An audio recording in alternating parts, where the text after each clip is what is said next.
All right.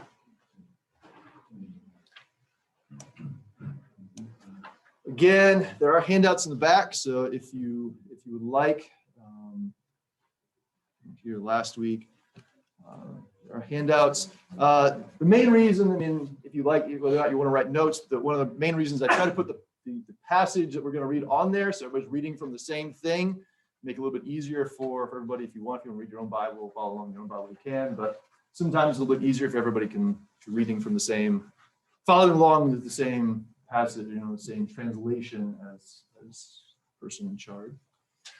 This is week 2. Last week we had an introduction to this idea of the idea of God's sovereign humor.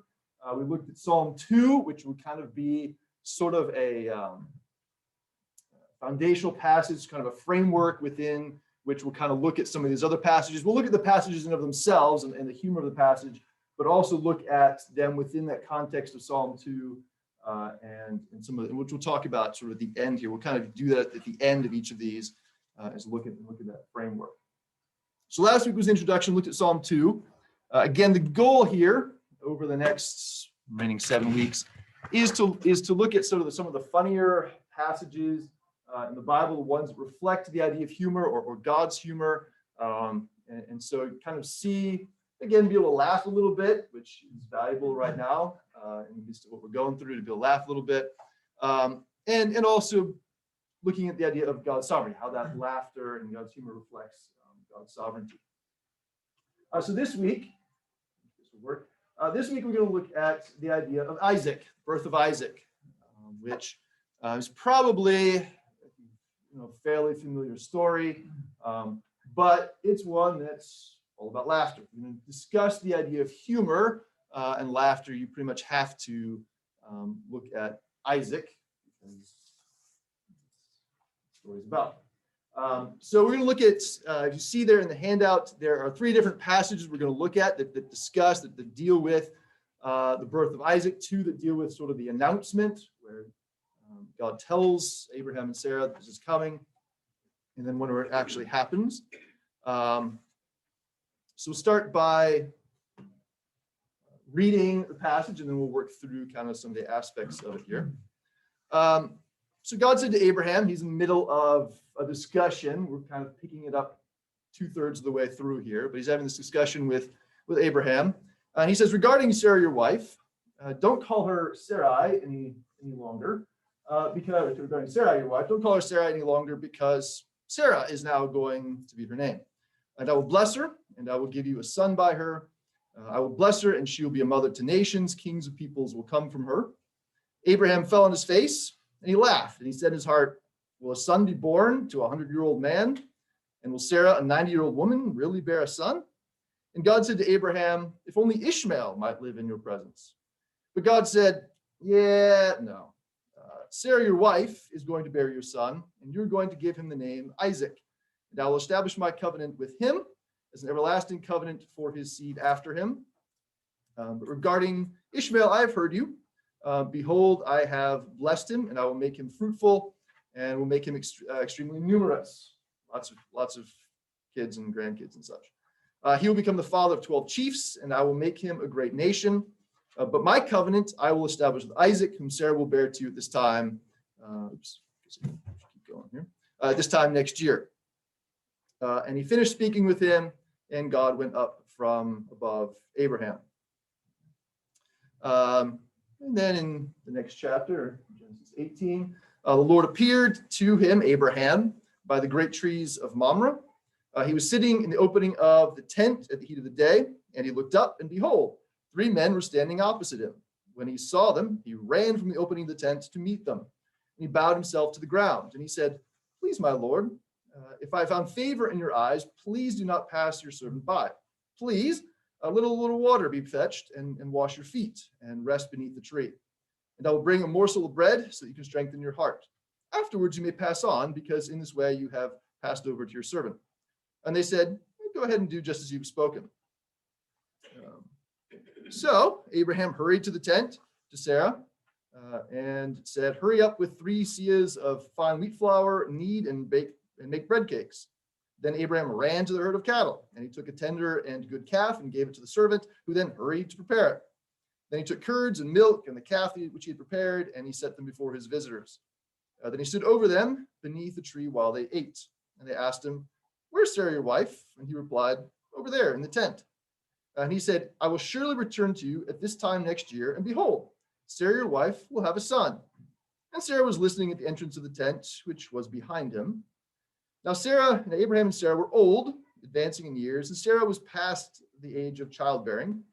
So Sarah laughed to herself, saying, "After I have become worn out, will I have pleasure, my Lord also being old?" And the Lord said to Abraham,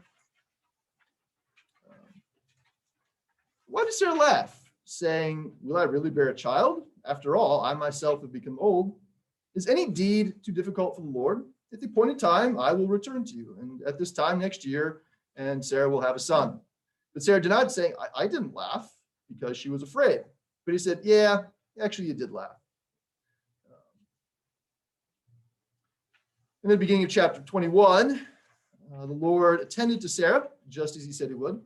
And the Lord did for Sarah just as he had spoken. And Sarah conceived and bore to Abraham a son for his old age, at the appointed time of which God had spoken to him. Abraham called the name of his son, the one who had been born to him, the one whom Sarah bore to him, Isaac. Abraham circumcised Isaac his son, a son of 8 days, just as God commanded him. Abraham was the son of 100 years when Isaac his son was born to him. And Sarah said, "Laughter God has made for me. All who hear will laugh for me." She continued, "Who would have said to Abraham, Sarah nursed sons? For I've borne a son for his old age." So there's the story, right? There's the story, the announcement, and then the birth of Isaac. So I want to walk through this, touch on some of the highlights, some of the main features, some of the interesting things in this passage. Start with some context here. Right? So again, we kind of started mid-story, midway, mid-chapter. So very quickly, a little bit of context. Again, this is probably familiar. Back in chapter 12, right, we're working in 17, 18, 21. Back in chapter 12, God comes to Abraham and says, "I want you to leave everything you've known and go to this other land that I will show you." And Abraham leaves. So he calls Abraham and promises, "I'm going to bless you." And then a little bit later on, he promises not only to bless you, but you're going to have lots of descendants, right? You're going to have like the sand by the seashore, like the stars in the sky, right? Beyond your ability to count them. And then in Genesis 15, Abraham, God comes and tells him you're going to have all these descendants. And Abraham says, "That's great. I like that. There's just one small problem. I don't have any kids," right?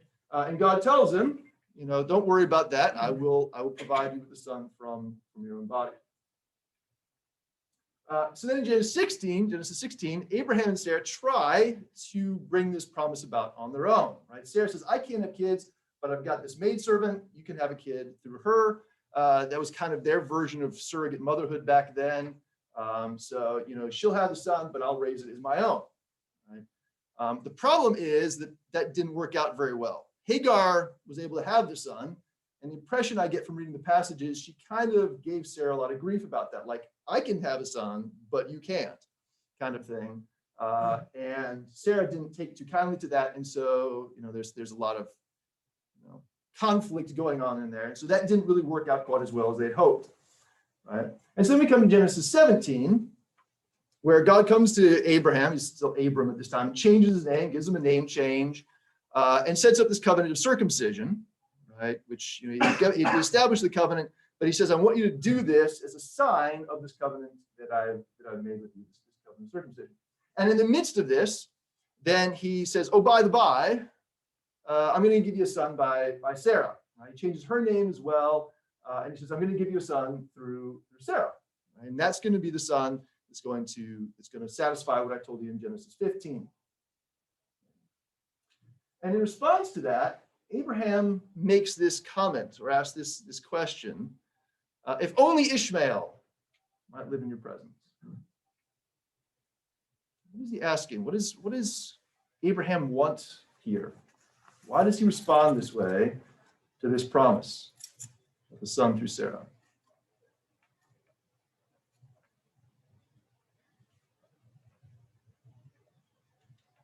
Trying to help God, like give God an out. Okay, sort of like, so you don't have to do it, like you don't have to do the miracle through Sarah kind of thing. Okay, sort of.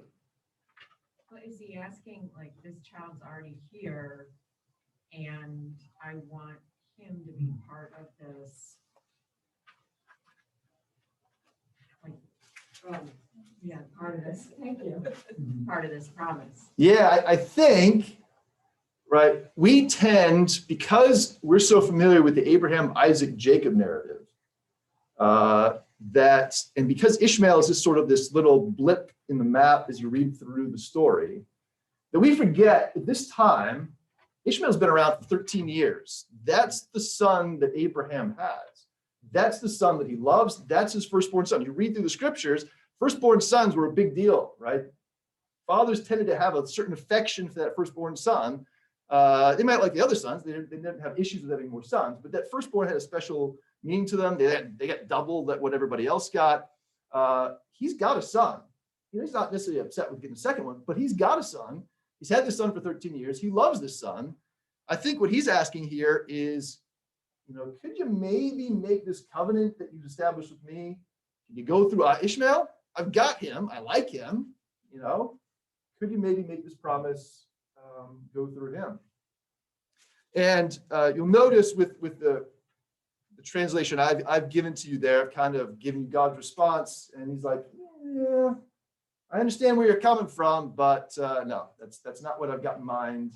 I understand your sympathies for Ishmael, but I've got my own purposes in mind. I've got something else going on, and I'm not going to do it that way. Is part of that because they took that into their own hands? I mean, I think part of it is probably Abraham and Sarah, but is part of it because it didn't involve God's will, but they took it into their own hands?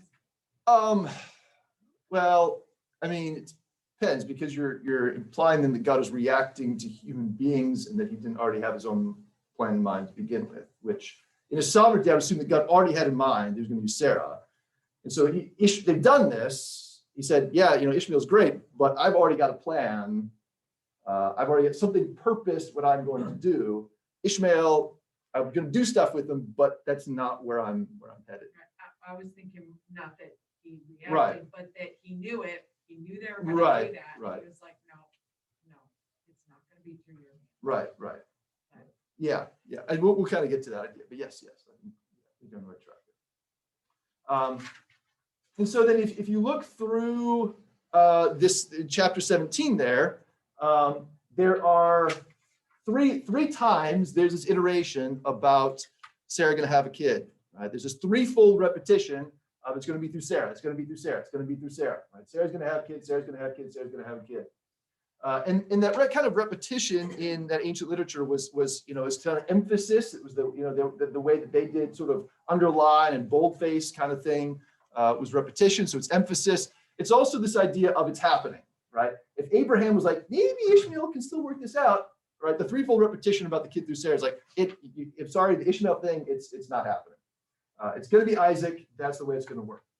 But you get this threefold repetition, and with each repetition, there is a little bit more information that's provided. So the first time he just says, Sarah's going to have a son.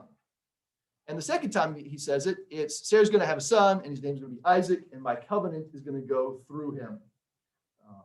And the third time it says it's kind of that repetition of his name and the covenant, but then also it's going to happen basically exactly a year from now.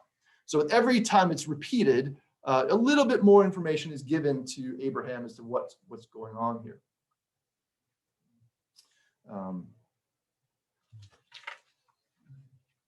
So Abraham, he would like to have Ishmael be the guy.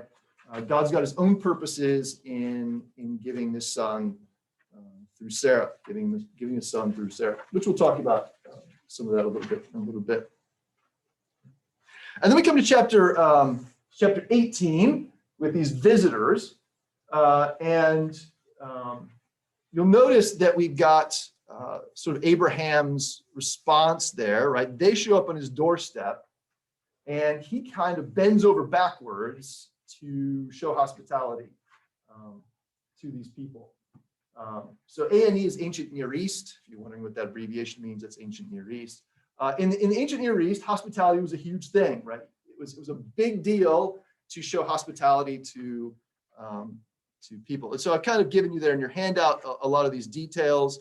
There's a few things I want to point out here. First of all, you'll notice it says it's the heat of the day. Abraham's sitting he's sitting in the shade. It's hot out. He's sitting in the shade, the heat of the day. He sees the visitors, and his response isn't, "Wow, it's hot. They can come to me." He gets up and he doesn't just walk. He runs to these people. Right there's an aspect of how important hospitality was. And he runs, and then he acts as though, right, 3 times. You notice 3 times there he says, "Please come, please stay, please let me help you." Right, that it's a favor to him to let him serve them. Maybe our society could learn a little bit from that. You notice he offers them. He says, "Stick around for a morsel of bread." Right? Why don't you come around, stick around for a morsel of bread? And then he gives them like a 5-course meal. Right? He offers them a snack and he gives them a feast. Right? So again, he kind of exceeds the expectations there. And then he gives them the best thing, gives them a top-notch calf. It's one of the, he gives them the high-quality stuff. He's not just giving them spam or something.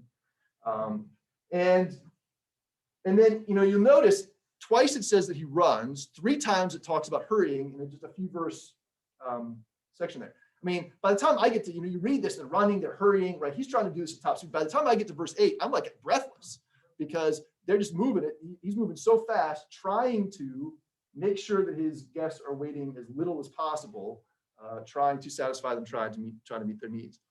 Right. So this aspect of Abraham and hospitality and doing the best he can to show concern for his guests. And I bring that up partly because it's an interesting part of the passage, partly because it's going to be important for something we talk about a little bit later on. And so we have these 3 visitors who show up at his doorstep, kind of out of the blue. He looks up and boop, there they are. And, they're sitting there munching this feast, right? They're chilling out in the shade and eating. And while they're doing this, they ask him, "Where's Sarah?" So why do they ask that question?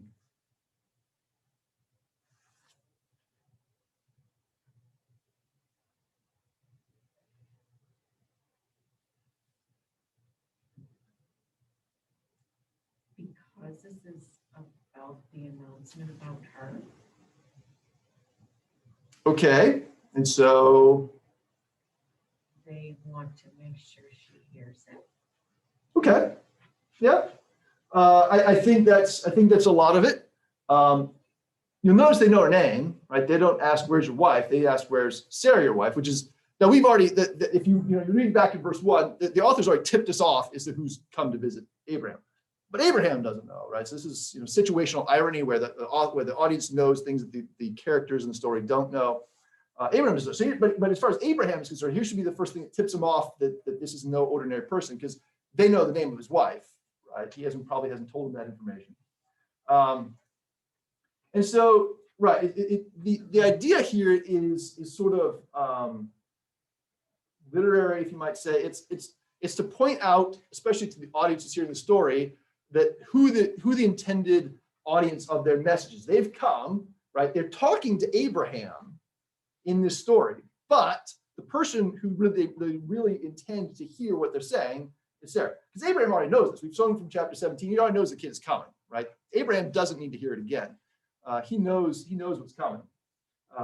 The idea here is to make sure that the audience who's listening to the story knows, as well as what's going on here, is who is the intended audience. Sarah is the person they're targeting here to make sure that she's the one hearing, she's the one who gets the information about the child. Now it makes you wonder a little bit, did Abraham not tell her? Based on her reaction, when they tell her this, it's like, did she not know? Is this one of those things where God tells him it's coming? And he's like, I have no idea how I'm going to tell Sarah about this. And so he just doesn't. It's hard to say. But for whatever reason, right, she's the reason that they're here is to tell, one of the reasons they've shown up at Abraham's doorstep is to tell Sarah about this message. Abraham's heard it. Now they're here to tell Sarah about it. So she gets that information. Again, you'll notice that if you paid attention while I was reading, a lot in here about laughter. Again, that's one of the reasons I started with this story, is because there's a lot in here about laughter. In some form, but the Hebrew word here is the word tzhak, and it occurs about 12 times in these three passages that we read, in terms of the verb form, the noun form, and also appearing in the name Isaac. So in one of those forms, it occurs 12 times, this idea of laughter. So, why do Abraham and Sarah laugh? It's a somewhat obvious question, but right, Abraham, God tells Abraham, Sarah's gonna have a son. He laughs. Right, Sarah here, she's gonna have a son. She laughs. Why? She's postmenopausal. Right, and that's actually what the literally what the Hebrew means. Well, she laughs twice, doesn't she? She laughs. We'll get back to the second one in a moment, but Okay. right here, we're just the first time she laughs. Right, she hears the message and she laughs. Right, why do they laugh? She's old, right? Abraham mentions this. He talks about his being old, but actually he has more kids after this. When Sarah dies, he has another wife. Apparently, it's not as big a problem for him, although he mentions it. The bigger issue is that Sarah's 90, right? Or she's going to be 90 when the kid comes. And she even says that, right? She says she recognizes she's old. She even uses the term, "I'm worn out," right? They ain't got anything left. Abraham's also old. They laugh. To help put this in context, okay. I don't know if you've ever seen the tabloids. Sometimes they have these in the line of the grocery store and that sort of thing. You have the celebrity tabloids where they're keeping track of the celebrities, but they have also these fun little tabloids as well. So Space Alien backs Bush. You'll also notice that they backed Clinton in '92, so it's nice to see that they're bipartisan.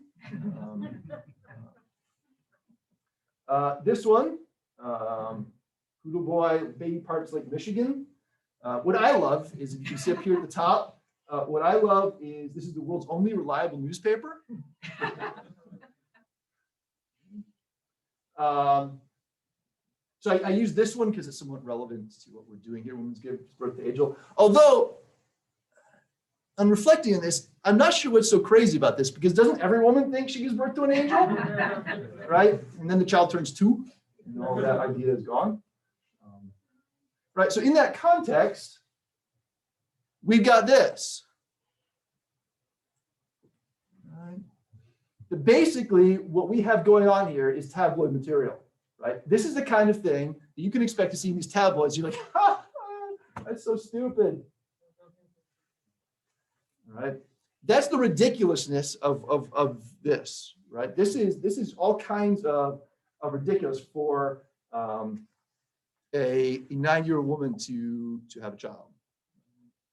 And so there's a reason why they're laughing. Right? Because this is ludicrous. This is ridiculous. This is silly. It's not that God can't do it, but your initial human reaction when you hear about this is you're going to laugh, because it's just so just off the charts, right? It's just crazy. Right.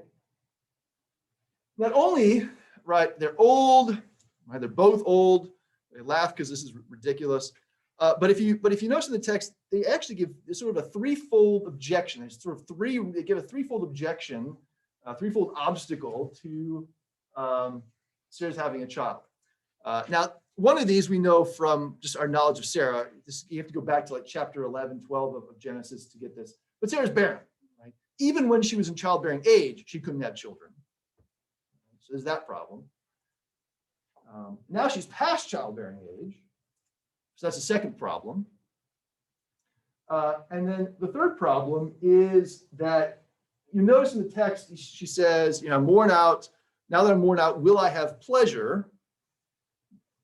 It's hard to know exactly how to interpret that. Some people see the idea of pleasure being the pleasure of having a kid. Some, though, kind of think that's just enjoying doing what brings about children, right? That she's even past wanting to do that anymore, right? That even the activity that brings kids is kind of, I'm not sure she's really interested in that anymore. And so there's these three levels of objection, right? In terms of impossibility, right? God has kind of stacked the deck about as much as he can against himself here, right? She's picked probably, one of the last women on earth that's going to be able to have a child. And that's the one he says, you're going to have a kid. So, there's a reason why they're laughing. There's a lot of just, it's kind of blowing their minds here. Right? And in the midst of that, then we have this, right? That we have this ridiculous sort of this promise, this sort of tabloid kind of promise. And yet God's response is anything too difficult for me? Right? Anything too difficult for the Lord? So we see God's power, we see God's sovereignty. He stacks the deck against him, and then he does it anyway. Right? He makes it about as hard from a human perspective, about as impossible as this could possibly be, and then he does it. Right? So again, from a natural standpoint, in terms of Sarah's being able to have a child, this is a hopeless situation. Right? This isn't going to happen. From God's standpoint, piece of cake. Right? Because God is, his sovereignty, his power over his creation.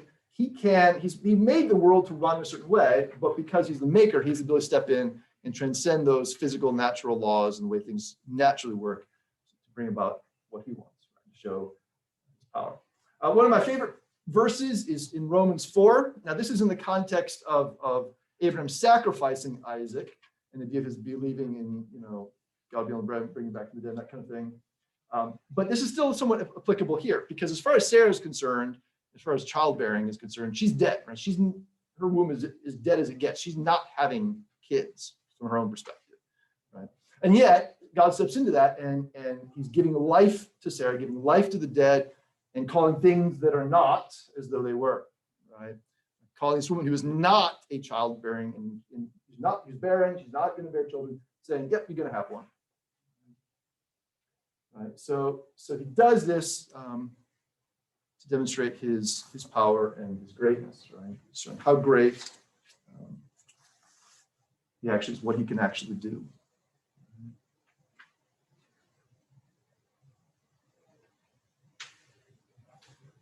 And so I think, we'll talk about this in a moment with Isaac, but I think this is why God is doing this, right? Is because this demonstrates his power a lot more than if he gives Sarah a kid when she's 20, right? That's natural. That's the way things ordinarily work.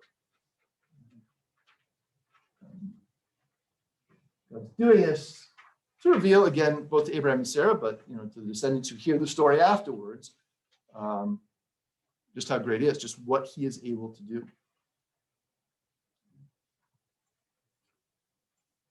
And then we have the fulfillment. So then in chapter 21, the first two verses, again, we've got threefold repetition that basically, again, emphasis that God is able to do what he said. So God makes the promise, you're going to have a kid, and then he brings it about. Right? It's all well and good to promise stuff, but if you can't actually do what you promise, it's meaningless. Right? So we have this threefold repetition. Not only did God make this promise to give him a child, in chapter 21, he does it, right? So he does, right? Just as he said he would, just as he had spoken, at the point in time which he had spoken, right? That we see, again, God's faithfulness. God makes promises and then he's faithful to keep them. And he's able to do exactly what he says and exactly when he says he will do it, right? So it's going to be next year, this time next year, and it happens at that time next year, right? So God's able to do exactly what he wants to do, exactly when he wants to do it. So we have God's promise, we have his fulfillment, which again is encouragement to us. Like when God makes promises, he is able to do But he promises, even when it's really ridiculous from a human perspective, really impossible from a human perspective. God does it. So we have Isaac, right? Who's this child? What's his name mean? Yeah. Right. Literally, it means he laughs. The name, I've given you the Hebrew version of the name. Again, the verb tzahak. This is the third masculine singular form of the verb. It literally means he laughs. So again, he's just this laughter kid. And you'll notice, again, if you look back at chapter 17, God tells Abraham his name after Abraham laughs. So first he says, Sarah's going to have a son. Abraham laughs. God says, yeah, guess what? She's going to have a son, and you're going to call him, he laughs. Which again, to me, reflects God's sense of humor. That, yeah, you laughed. That's what we're going to name. You just named your kid. Although there's a part of me that thinks that he laughs is not just Abraham, but also God. That this whole thing is that it's just so ridiculous that I have this vision of not only that, but also God's blessing to Sarah, what he does for Sarah. That there's an element which God is laughing about all of this too, because of what he can do and what he does for his people. So his name is going to be then a perpetual reminder. Every time Abraham says Isaac, he's going to remember that he laughed when he heard about this promise, right? Every time Sarah says Isaac, she's going to laugh. She's going to remember that she laughed whenever when she laughed when she heard about the promise, right? So there's a part of me, that every time they called his name, did they have to stop and just crack up a little bit? Did they stop and remember what happened? Is it just always, that's right, laughter boy. I'm sure there were times he wasn't making them laugh, but still, you kind of wonder what their reaction is every time they call his name. That it's always a reminder of how they respond. And so what we see, and I think in looking at this, part of the reason, again, I'm theorizing here, but part of the reason God is using Isaac rather than Ishmael is a natural kid. All kinds of kids occur that way. The covenant that God has made with Abraham is God's work, right? He is doing this with Abraham. He has set this up. He is doing the work. And so he says, if I'm going to continue this covenant, I'm going to do it in a special way, right? This is my covenant, and I want to emphasize that its existence and its continuance is based solely on what I do. So he gives him a son who could only occur because of God's supernatural ability. So it's a supernatural covenant, supernaturally initiated covenant, maintained through supernatural means. Right? Because in some ways, Isaac isn't the only miracle boy, right? A lot of the patriarchs had problems with having kids, right? Rebecca had problems with having kids. Rachel had problems with having kids, right? With all of the patriarchs, God had to step in and help them have children. Right? Here we have throughout Abraham, Isaac, Jacob, the covenant continues because of God's action. It's not the natural means, it's not just happening naturally. It requires God to step in and intervene supernaturally to keep this promise of you're going to have descendants going. And so it emphasizes, again, this is what God is doing. That Abraham isn't able to continue this covenant on his own. That the patriarchs aren't able to do this on their own. That the covenant and its continuance is totally dependent on God. Like our salvation, right? We can't do anything to save ourselves. We're kind of in a similar situation to Sarah. We're dead, right? The salvation is as impossible for us as we're having a kid.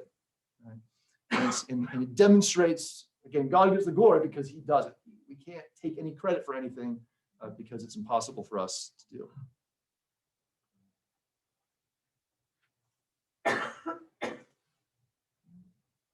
Sarah. Now, if you noticed, again, if you were listening to what was going on here, really all the stuff that we read, all three passages, are really about Sarah. She's the central figure of the things we read. When it's about Isaac, he's talking to Abraham, but really the person who's at the center, aside from God, who's always at the center of everything, but the human being sort of at the center of the story is really Sarah. Right? All of this passage, three passages we looked at, are all about what God is going to do for Sarah. in many ways, again, when we read the stories of the Old Testament, it's always about Abraham, Isaac, and Jacob. It's very patriarchal. It's very focused on the men because of the kind of society they lived in. And Sarah and a lot of the women kind of get forgotten. They kind of appear, they have kids, and then they vanish off the scene. And except when they cause problems and they're kind of there. But by and large, the women don't get a lot of, as much, some. The Bible certainly gives them a whole lot more than other ancient documents of the time. But they tend not to get certainly not as much face time as the men, and sometimes not as much attention. But this passage is really all about Sarah, what God is doing for Sarah.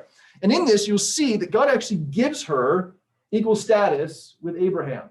Right? He speaks in such a way as to indicate that she is just, again, in a time which is radical, for a time in which women were considered inferior to men, God's giving her equal status. He gives her a new name. He gave Abraham a new name. He also gives her a new name, right? That they're both his servants. They're both people who are connected to him. He gives her a new name. He gave Abraham a promise, a blessing, and he promised that he would be the father of kings and nations. He gives the same promise about Sarah. She's also going to get blessed and be the mother of kings and nations. Again, giving her equal status with Abraham. I see, and you could argue, did Abraham not tell Sarah? The point, I think, of chapter 18 is not whether Abraham told her or not, but the fact that God told her. That God came and gave her the message directly. He didn't say, oh, by the way, Abe, tell Sarah she's going to have a kid. He accords this sort of respect, this sort of value on Sarah by coming and giving her the message directly.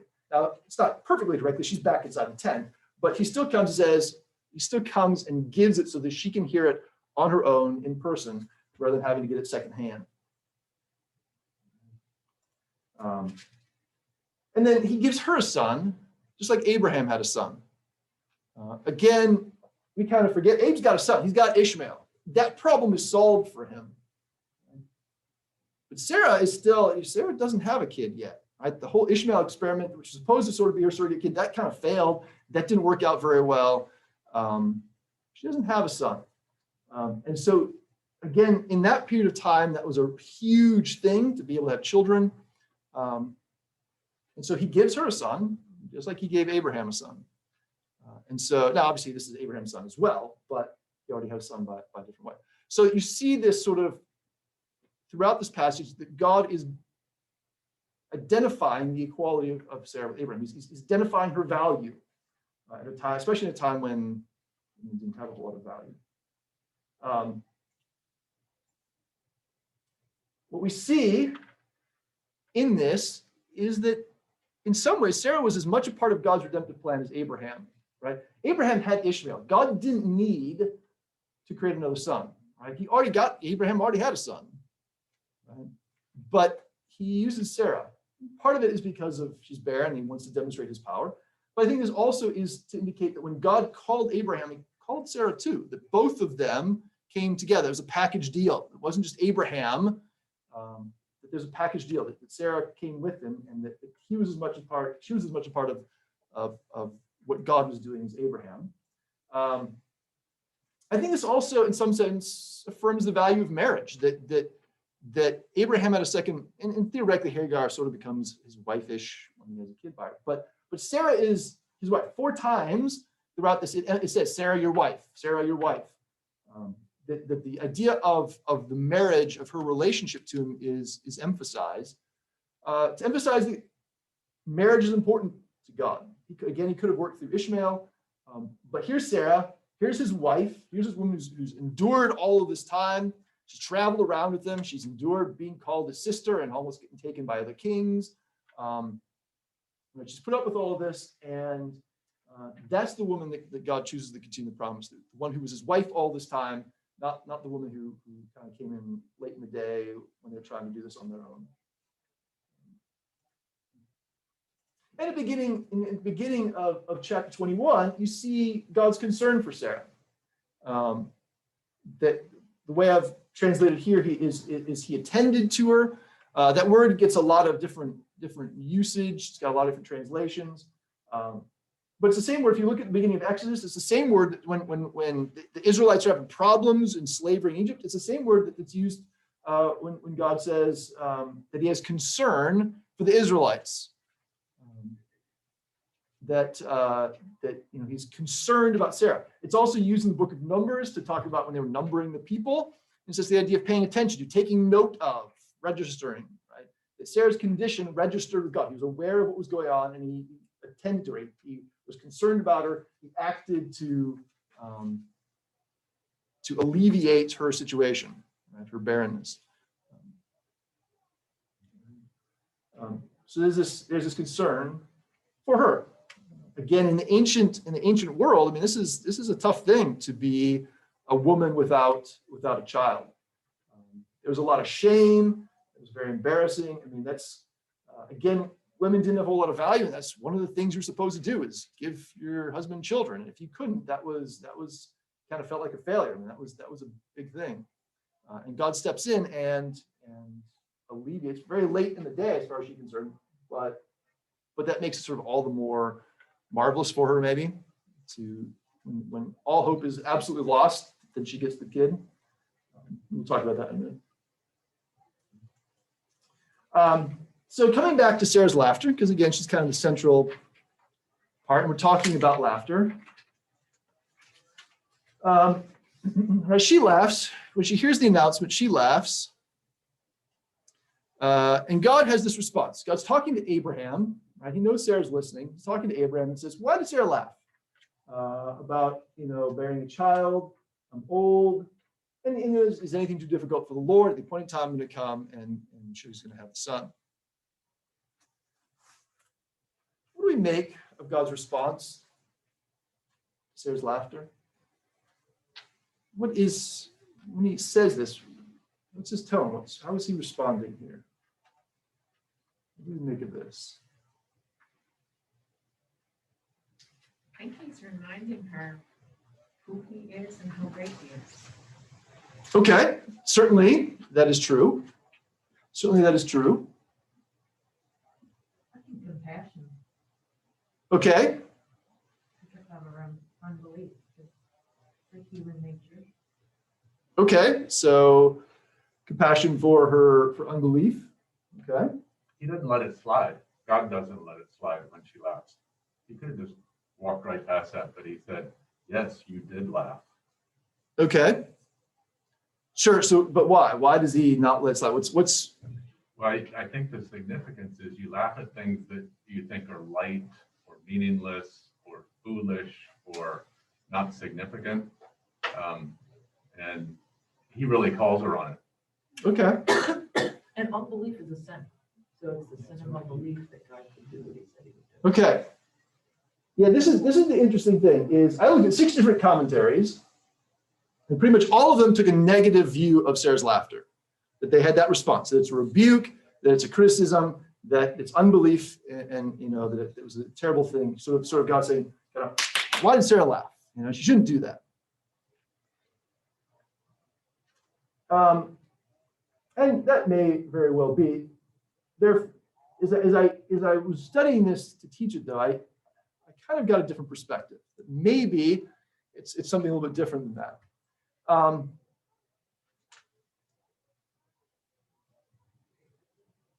First of all, does she, when they make this announcement to her, does she know it's God talking?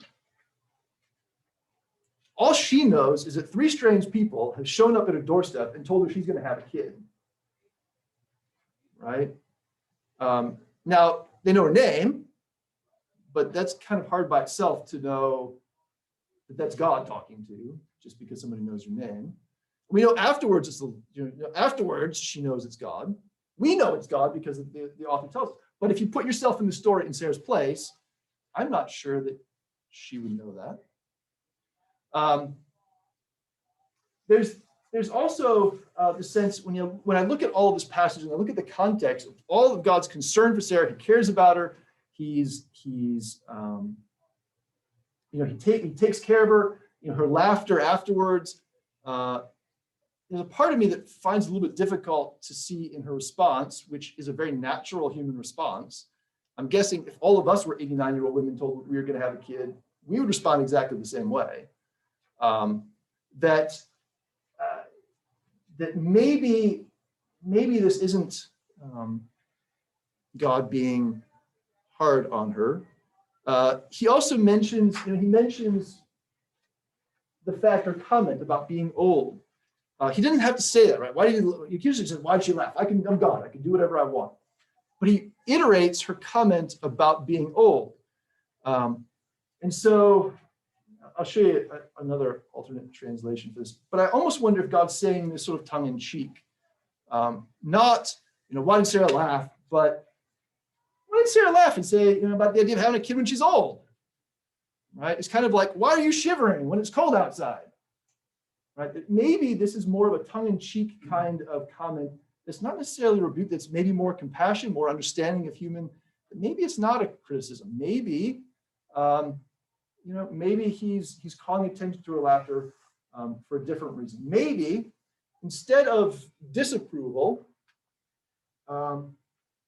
this is affirmation. Maybe she has a good reason to laugh. Maybe he's saying that her laughter isn't such a bad thing.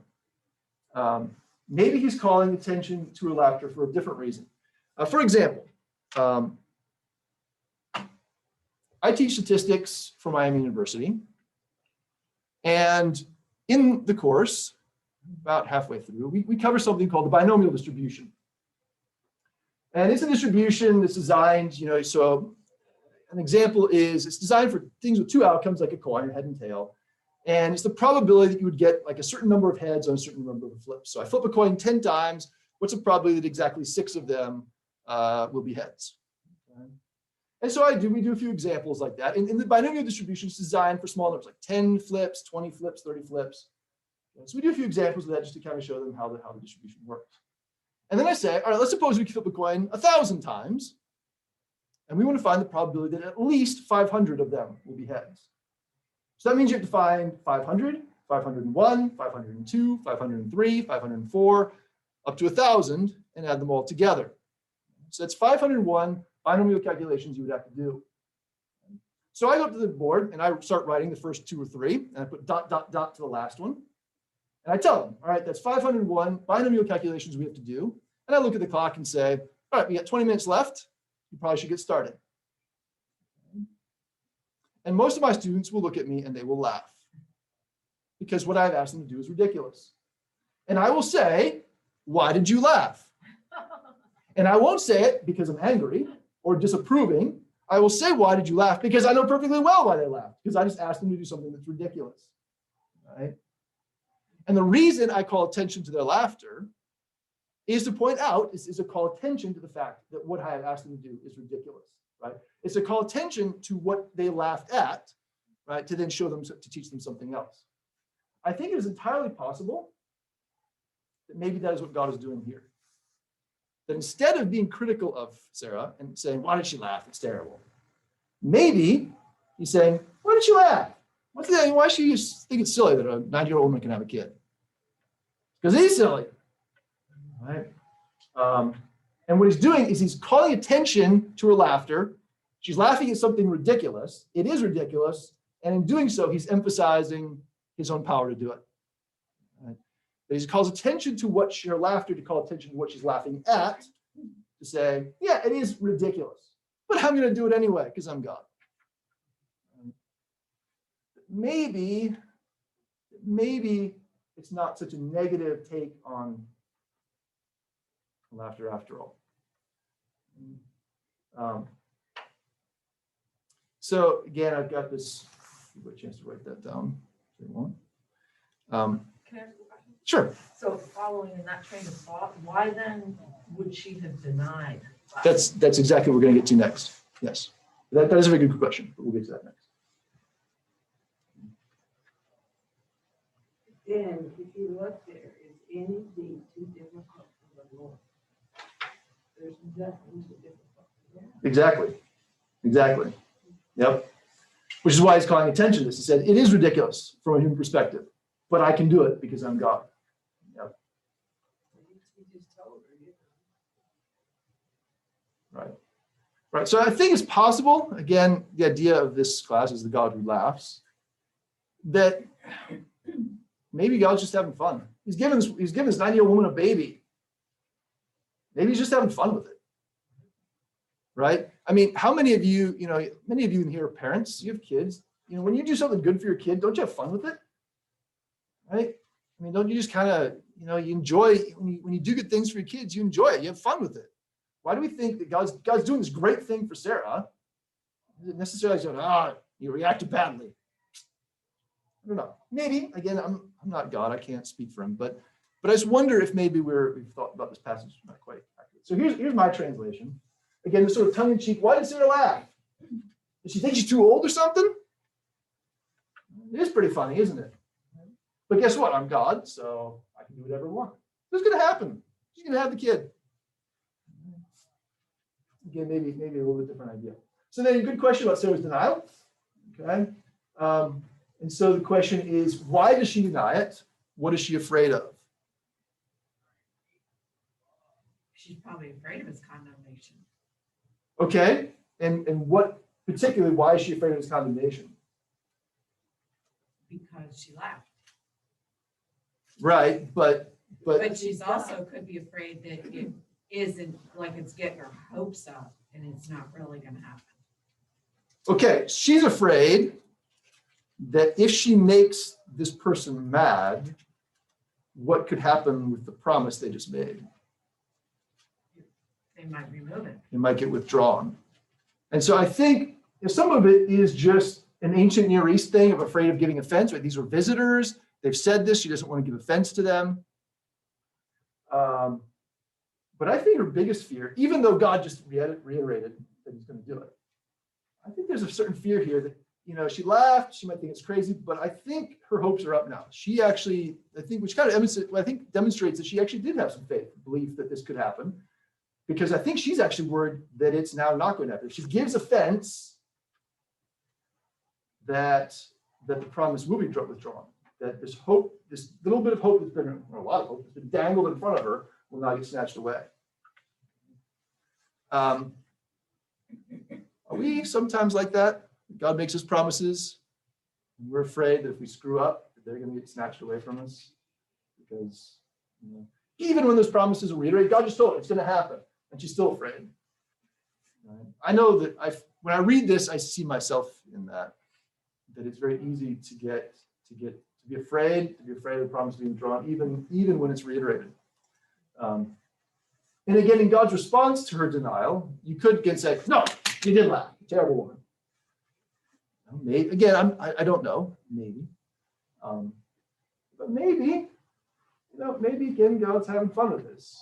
Maybe God's not so upset after all.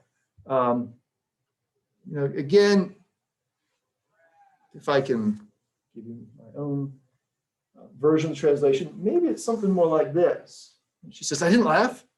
She says, yeah, you did laugh. But it's okay. I know that what I promised is pretty crazy, but I'm going to do it. And when I do, you're going to laugh like you've never laughed before. Which is the second part of Sarah's laughter. Right? Which when I read this, I just kind of love this. Laughter, God has made for me. This idea of God created laughter for me. And when I read this, so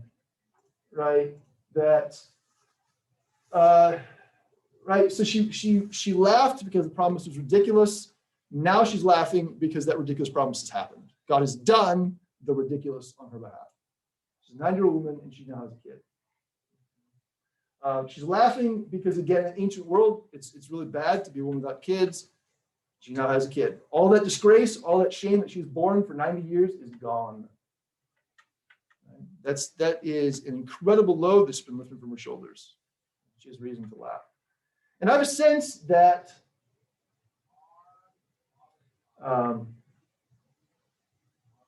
that when I read that, I have a sense of a woman who just can't help stop laughing.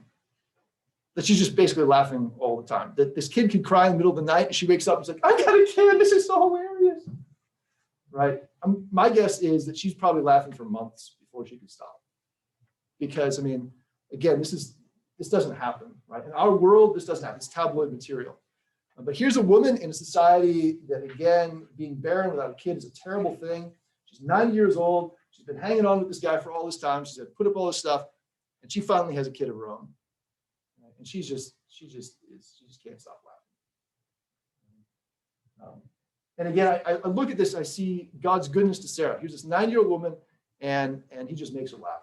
He makes laughter for her, right? That he and everybody, and she recognizes this is ridiculous. Everybody else is going to laugh too. This is just so crazy. It's going to make everybody laugh when they do this. Right? This is just ridiculous. And so I see in this, God's goodness to Sarah. Again, his care for his people. We talked about, again, last time, Psalm 2, and the idea of in these two camps, these two positions, those who seek refuge in God and those who oppose him. And here you see God's blessing for those who take refuge in him. Abraham and Sarah, along with them, have taken refuge in God, right? They've trusted in him. Abraham left his home. Right? Sarah went with him. They've taken refuge in God, and God has blessed them. Right? He's brought laughter to Sarah. I'm sure Abraham probably couldn't help but laugh a little bit as well. But there's the other side of the story. Right? In between the pronouncement of the birth in chapter 18, 17, 18, and the actual birth in 21, you have the story of Sodom and Gomorrah. Right? So Genesis 13 gives you a feel of what's going on in Sodom. After the announcement of the birth to Sarah, the visitors go on to Sodom, and God's sitting there talking with Abraham, and he's like, I'm going to go see if things are really as bad down there as I've heard. Now, of course, he knows. But he's going on a fact-finding mission. He knows who's going to find there. And so again, this idea of these two camps, those who are taking refuge in God and those who oppose him. So we see this contrast, right, between Abraham and Sarah, who have taken refuge in God, and what's in between their story, which is the story of Sodom and Gomorrah, who are people who lived in this defiance, who were like the nations in Psalm 2 who are in rebellion, who are taking their stand against God, who want to do their own thing, call their own shots, live their own way.